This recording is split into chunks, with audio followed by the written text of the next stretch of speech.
ऊपर बैठाने वाला खेलना ठीक है। हाँ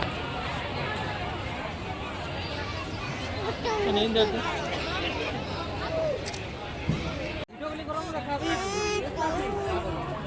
गुलाब फूल देखिए माँ गुलाब फूल दे